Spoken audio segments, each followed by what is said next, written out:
two, one. Um, three, two, one. Here we go. What's up, everybody? You're back with Let's Talk Boxing. Let's go to dive right into it. Today we're gonna go over three, two, one. Let's talk boxing. What's up, everybody? You're back with Let's Talk Boxing, and today we're going over Canelo versus Munguia. This is tomorrow. It's taking place tomorrow. Honestly, overall, I'm not excited by this fight. Munguia does have 40 fights. Munguia is a pretty. Everybody's talking about the experience. Yes, Canelo has 60 fights. Munguia has 20 fights. He has much more experience than Munguia, but Munguia is a young, hungry fighter. But Munguia doesn't. He lacks fighting experienced opponents. What I mean by this is if you fight trash, you're going to fight trash. And there's a lot of times if you go back and look at Munguia's performances, or even if you just go back and look at his boxing record. So let's go. Box rec Munguia.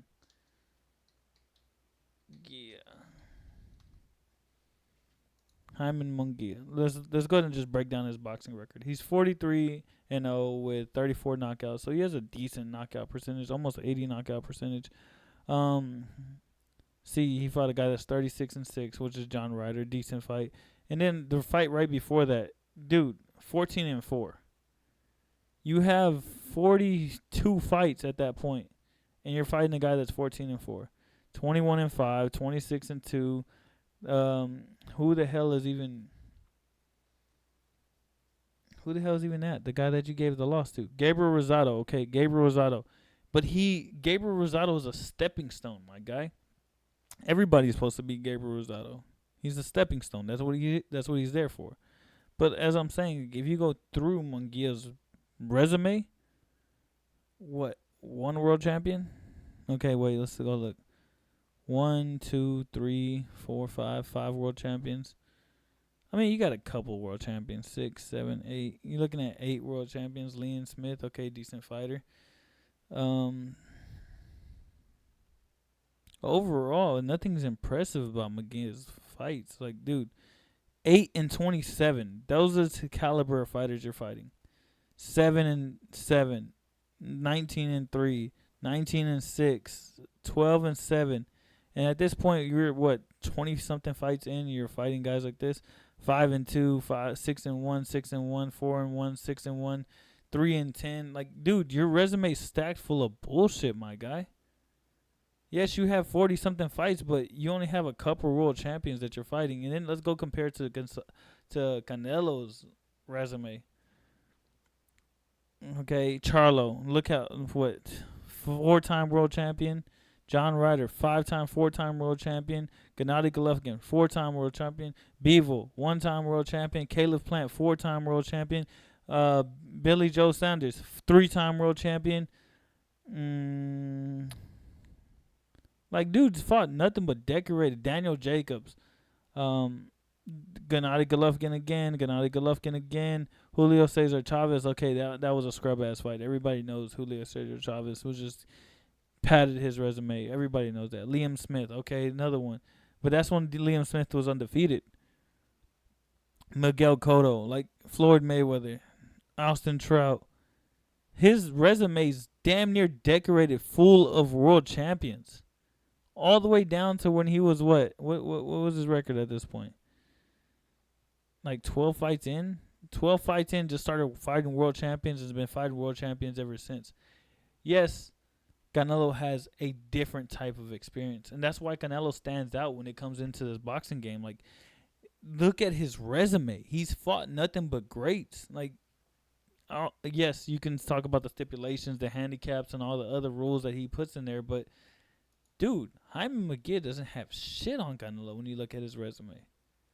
So I think overall, if you go back and look at this fight and just look at the sheer experience what everybody else is talking about, Canelo sweeps through Munguia. He's seen Munguia before. Not only that, but Munguia makes rookie mistakes. Like when he fought John Ryder, which is everybody's talking about. Oh, Munguia put out John Ryder and Canelo couldn't. But look how he starts getting caught. Right here. John Ryder throws 3 right hooks and he walks into him. Canelo would never get hit with the same punch. I'm not even a Canelo fan. It's just, it's understood. Canelo's one of them fighters that are well rounded. He has great hand speed, great head movement. I think after Floyd, like he just took the head movement on. He was like, "Yo, I'm never getting hit again. Like I'm never getting hit. It's not happening." And then his head movement just exploded. So Canelo's one of them guys that's just, he's well rounded. He has everything. And Munguia, your resume stacked with dog shit, bro. You've been fighting dog water since the beginning, and you continue to still fight dog water. You got two decorated fighters on your resume, and that's it. Liam Smith and John Ryder. That's it. Nobody else on your resume is impressive. So when it comes Saturday night, what I think is going to happen, I think Canelo's going to walk through him. I think it's going to be an easy fight, and if he doesn't outbox him, it's going to be a sure knockout. Because Jaime Munguia, you see this right foot or his left foot? He leans over his left foot so much, and that's why he gets caught with this right hand.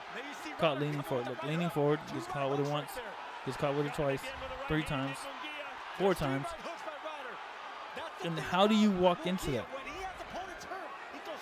You are the taller fighter. That you're fighting John Ryder, which has like almost a 2-inch.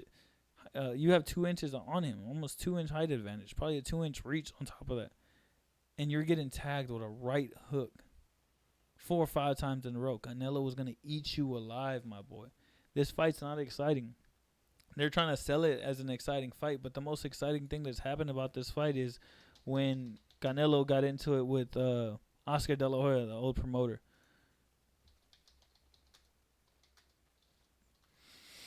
That's the most exciting thing. That was it. There was nothing else exciting about this fight. This is what sold tickets. Y para este imbécil intento de gente que tengo aquí a mi izquierda, que no se le olvide que yo ya vine siendo. But that doesn't change the fact that Golden Boy built. This is the ticket seller right here.